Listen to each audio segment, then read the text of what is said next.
The thing I would say is, when you grow up, you tend to get told that the world is the way it is, and your life is just to live your life inside the world, try not to bash into the walls too much, try to have a nice family life, have fun, save a little money. But life, that's a very limited life. Life can be much broader once you discover one simple fact, and that is everything around you that you call life was made up by people that were no smarter than you. And you can change it. You can influence it. You can build your own things that other people can use. And the minute that you understand that you can poke life and actually something will, if you push in, something will pop out the other side, that you can change it, you can mold it. That's maybe the most important thing, is to shake off this erroneous notion that life is there and you're just going to live in it, versus embrace it, change it, improve it, make your mark upon it. I think that's very important. And however you learn that, once you learn it, you'll want to change life and make it better, because it's kind of messed up in a lot of ways. Once you learn that, you'll never be the same again. Now, I've actually always found something to be very true, which is most people don't get those experiences because they never ask. I've never found anybody that didn't want to help me if I asked them for help. I always call them up. I called up, this will date me, but I called up Bill Hewlett when I was 12 years old, and he lived in Palo Alto. His number was still in the phone book. And he answered the phone himself. He said, yes? He said, hi, I'm Steve Jobs. I'm 12 years old. I'm a student in high school, and I want to build a frequency counter.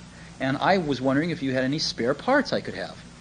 And he laughed, and he gave me the spare parts to build this frequency counter, and he gave me a job that summer in Hewlett-Packard, working on the assembly line, putting nuts and bolts together on frequency counters. He got me a job in the place that built them. And I was in heaven. And I've never found anyone who said no or hung up the phone when I called. I just asked. And when people ask me, I try to be as responsive, to pay that debt of gratitude back.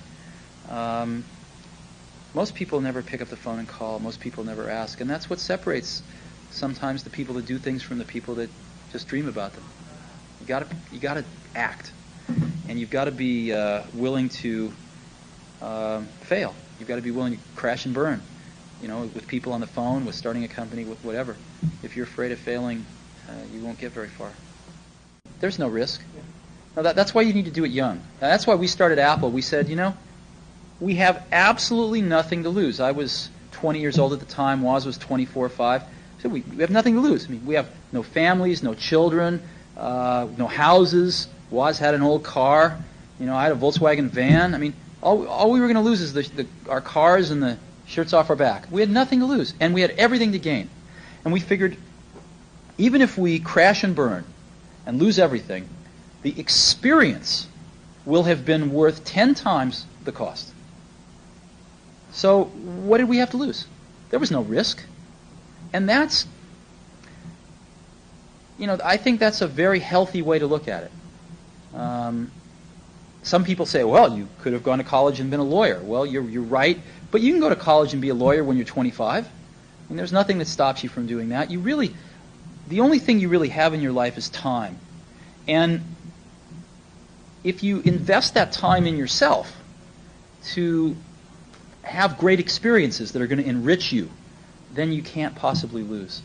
So I always advise people, don't wait. Do something when you're young, when you have nothing to lose, and keep that in mind.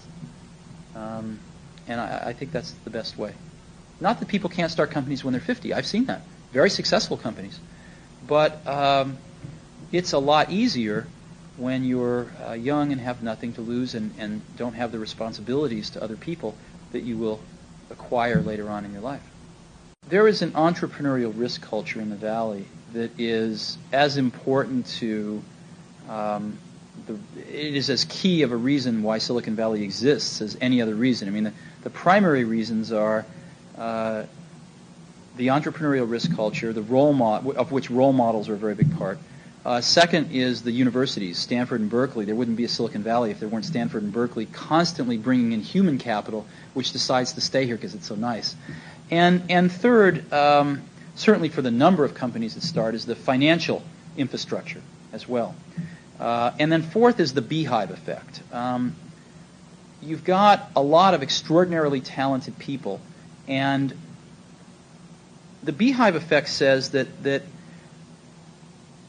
it's a lot more efficient to have that talent and all those companies together. And let me give you an example. When you want to start a company, you need to hire some experienced people. You just can't hire people out of school most of the time.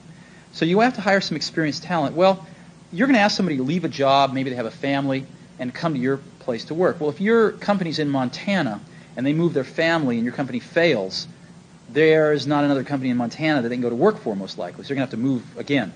As where if all you have to do is convince them to turn left instead of right down the road to go to work in the morning, but they keep their same house, their kids don't have to change school, etc. And if your company fails, well, they just go get a job another week at some other company. You're going to have a much higher probability of recruiting them. And so that's the beehive effect. And those four things together, I think, are why Silicon Valley is today, what it is. The entrepreneurial risk culture has a lot to do with role models, starting off with Hewlett and Packard, and models of engineers that started companies, models of marketing people that started companies, and even some spectacular failures. Some of the failures are as widely discussed as the successes. And even the failures, people are admired for trying. And I think they pick themselves up, dust themselves off, and go get a job. Maybe they don't own the company. Maybe they're not a founder of the next company, but they've got a really good job, and there's no real chance that they'll end up destitute. Apple was a very classic Silicon Valley startup in the sense that Steve Wozniak and my partner had both worked for Hewlett Packard. Matter of fact, Woz was still working there when we started Apple. And Hewlett Packard was the genesis of not just the concept of starting your own company, but and of course it was the primary role model in the Valley, but it was also the ethics or the ethical basis of how you wanted to build your company, a company that was based on values, not based on just making money.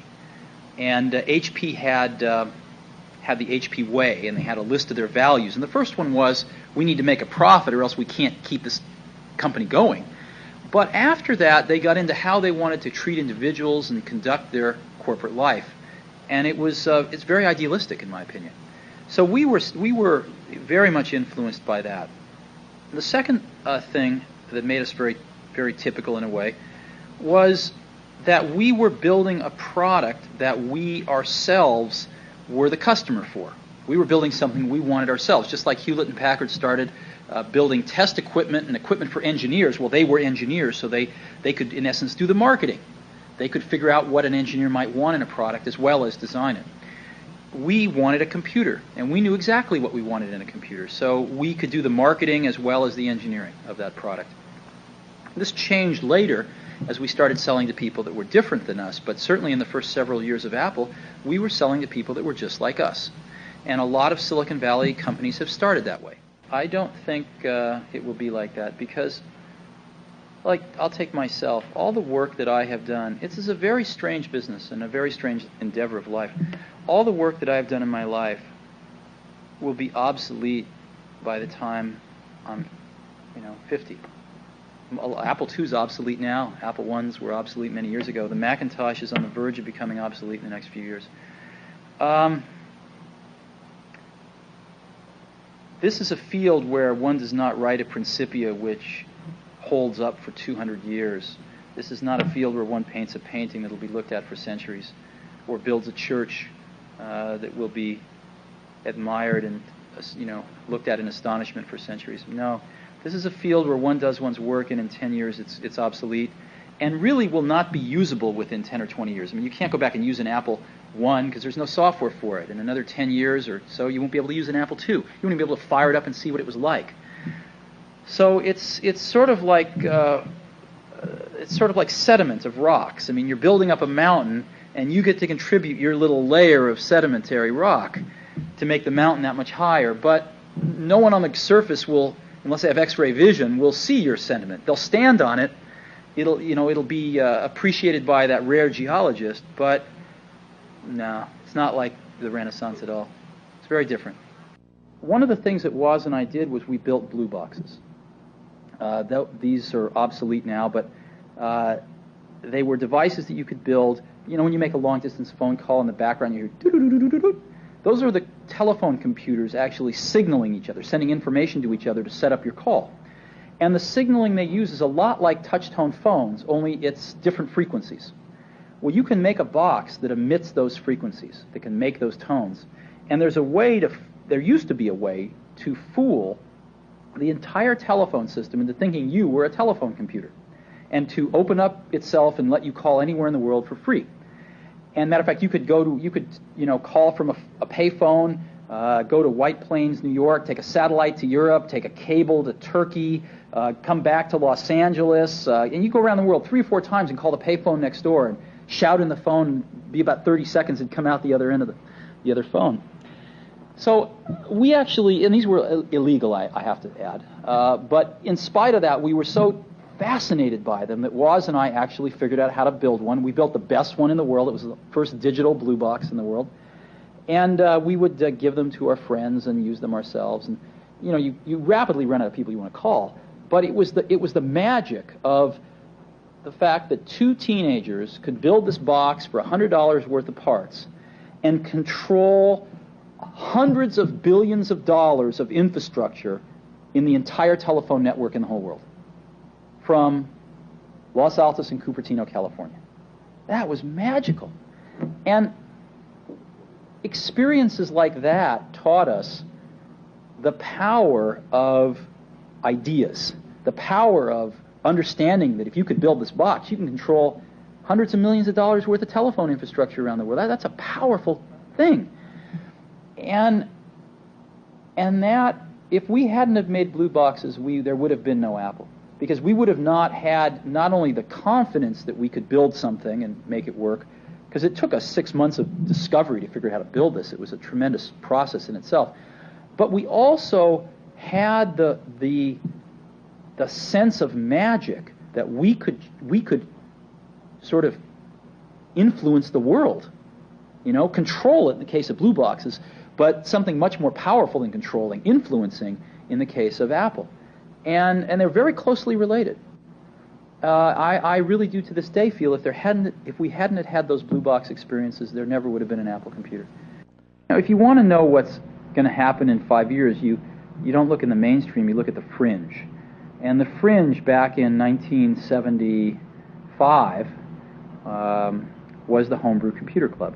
And it was a bunch of people that were in this area that were building their own computers because they couldn't afford to buy them. I mean, computers were $100,000, $50,000, and who could afford that?